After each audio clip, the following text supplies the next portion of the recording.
You're listening to the November 1st, 2025 reading of Blossom Goodchild's channeling with the Federation of Light. Good morning. It's been quite a while since we communicated telepathically in this way. What you been up to? Welcome back in this way, Blossom. We don't get up to much, yet we are up to speed with everything. Can you explain that in more detail, please? We are the I Am, as are each one of you. Therefore, due to that awareness, we can tap into anything and everything at will. For everything is us. So you are consciousness. As are you. So why is it that you're labeled the Federation of Light?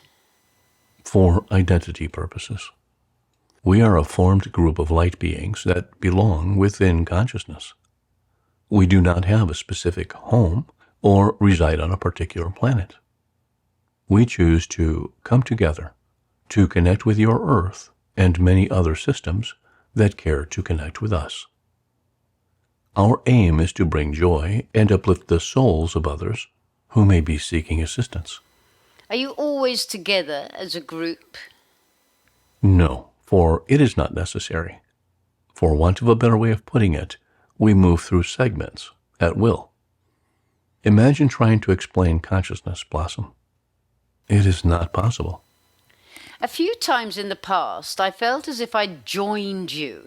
You seemed to be a gathering of 12 light columns in a circle, and I was in the middle.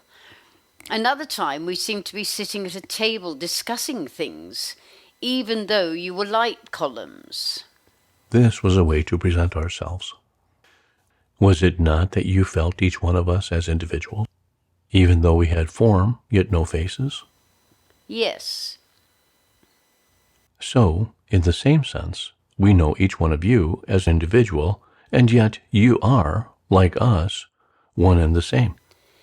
It is really hard to grasp as to where you actually are. The same as with Goody and all those we know that have passed over. Where actually are they? You will say in consciousness, yet my Google map doesn't bring you up. Blossom, dearest Blossom, you know yourself as Blossom Goodchild, a human being. You also understand that you are much more than that, and you are just choosing to have this human experience at this time. You are also aware that you have had many lifetimes as a human. You can consider this, yet rarely does one consider lifetimes on other planets when one was not in human form. Where were you then? Well, obviously, on other planets. Where were they? No idea. We would say to you that they were in existence. Where? Nowhere as a place. Your Earth is not a place. It is a creation of consciousness. Yet created into a reality? I can feel a mind bender creeping up. You assume it is a reality because that is where your focus is. So let us pretend it is real for a moment. You are currently sitting on your sofa in your house. Around you are objects that you have put within your walls to make your house feel like a home. Correct? Yep. Yet, everything you are experiencing is a creation of energy brought forth from your mind. It could, in an instant, all just disappear. And we include you within that. And your point being? Energy. Everything is energy. Everything around you. Everything within you. It is simply energy in form. Everything that you think is real is energy in form. When you see us present ourselves to you as light beings, light columns, we are just presenting to you a form of light energy that expresses at a level of our consciousness. So who determines those levels? The self, as one. If you consider that everything is within a ball of consciousness, Therefore, everything will include vibrations and frequencies of all that is. Our vibration resides within that ball on a frequency of high light. We know ourselves to be that, and this is comfortable for us, to us. Can you be in or go into a higher frequency? Yes, and we do.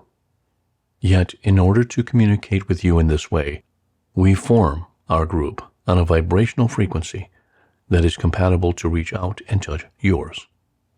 So within the ball, everything is. That means darkness too. Of course. Yet we ask consciousness or the universe or God for assistance and guidance. I think you know my question, as I don't know how to express it. Blossom and each one. You are a magnet, attracting to you that which you desire, that which you are making yourselves out to be. Therefore, all your thoughts of well-being will be delivered, shall we say, to the vibrational frequencies of well-being.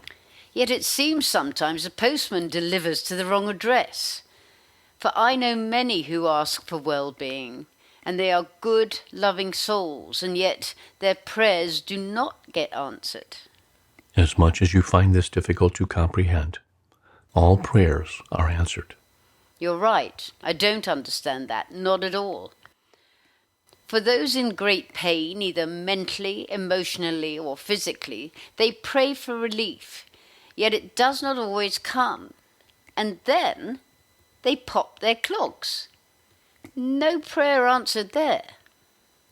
And we say to you that when they, as you so delicately put it, pop their clogs, they instantly, and we mean instantly, see how their prayers were answered, yet not in the way they were expecting. That can go very deep, and not for this conversation today. Yet I've heard that some folk, after passing, feel lost and need time to adjust and recoup after their traumatic experience on earth. This is so. And yet it doesn't mean that they do not understand the purpose of everything that took place in that particular lifetime. Many are keen to return as soon as possible once purposes are understood. Tomorrow is the 4th anniversary of Goodie's departure. I had this chat on October the 30th. My heart still aches deeply. On behalf of those like me who feel such loss, could you please offer some soothing balm? There is nothing that you do not already know, Blossom. Loved ones who have moved through the veil into somewhere else are able to be part of you in a way that can be deeply felt. Yet sadly unseen. Once, Goody, not long after his passing, appeared in a dream, yet not a dream. He was so real and so very happy. That made me happy for him. Why is it he was only able to do it the once, when he must know my heart yearns for that experience once again? Blossom, do you not receive little forget-me-not signs from him at the most poignant and in-need times? Yes, yet this doesn't answer my question. And you've gone silent. I feel he's here now, loving me. Yet that sort of makes the heart ache more. Why can I not have that experience again? You must have an answer, surely. Because for now, that is how it is to be. There are times with you guys that I know it's pointless to persist. You must have your reasons, and I must accept that. I know I'm blessed to receive the signs I do. It is indeed satisfying and heartwarming when they happen, and I'm very grateful for them. Some do not have that experience. We would like to offer these encouraging thoughts. As the energies entering through to your planet become lighter and higher, your vibration lifts into a higher and lighter frequency, which in turn enables contact with not just those who have passed over, yet with different species of beings from other planets and higher beings of light, to become so much easier and more frequent. You shall know your loved ones in a more suitable, agreeable fashion, one that not only soothes the soul, yet lifts the heart frequencies to a degree of much joy. That indeed is a lovely thought. Thank you.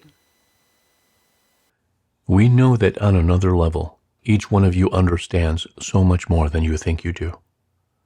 You consider yourselves, for now, trapped inside a vibrational frequency that prevents much from being understood. Freedom is coming.